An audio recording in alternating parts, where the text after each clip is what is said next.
It's Tuesday the 31st of January and welcome to From the South. Brazilian officials are tackling a recent outbreak of the yellow fever virus in the country, where at least 100 cases have been confirmed with roughly 40 deaths.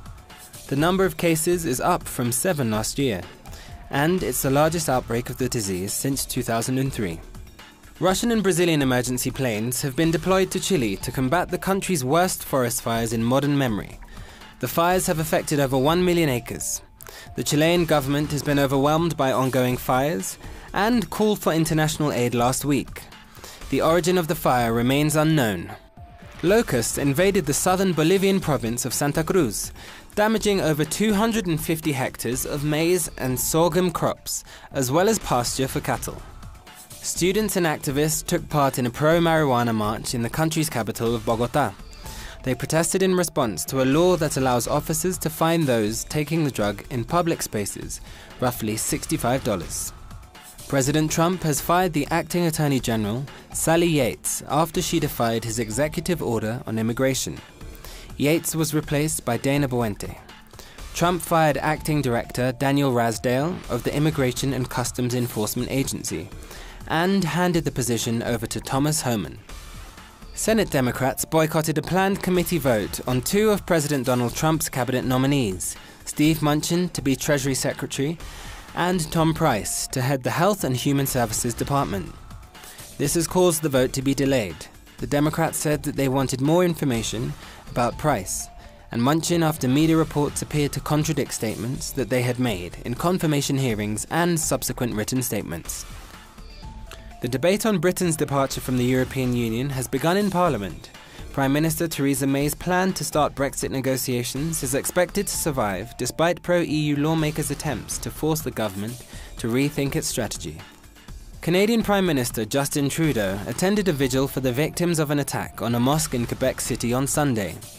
Trudeau sought to reassure Canada's Muslim community of his support, saying they were, quote, valued members of every community. Court documents identified the gunman in the attack as 27-year-old Alexandre Bisonnet.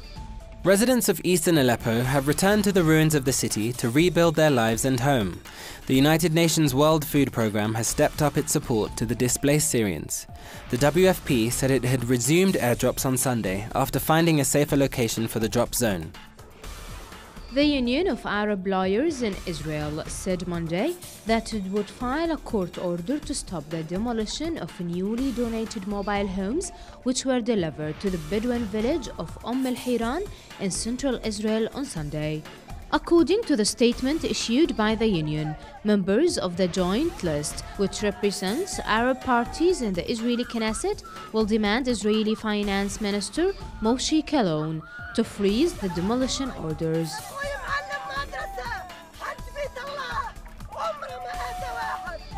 On Saturday, Israeli forces raided Bedouin communities in central Israel and razed to the ground 2 newly donated homes. The homes were donated by leadership from Palestinian-majority villages in the Wadi Ara region in northern Israel and the Arab Lawyers Union.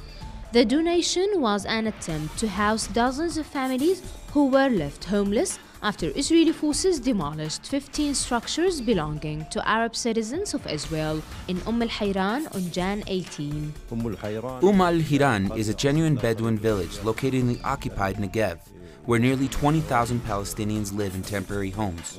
As Israeli authorities refuse to grant them building permits, Israel continues to expel Palestinians from their lands, claiming lack of building permits. This is an old, new Israeli policy. Bedouin villages in central Israel were established in the Negev following the creation of the State of Israel in 1948.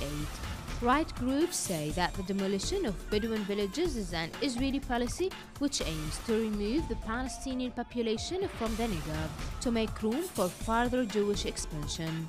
Nur Harazin, TeleSUR TV, Gaza.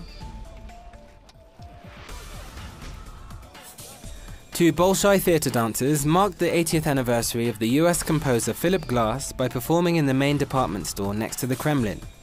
Several dozen people, shoppers and tourists, gathered near the fountain in the old shopping center to watch the show. Glass is famous for his minimal music compositions. He has also written music for theatre works and film.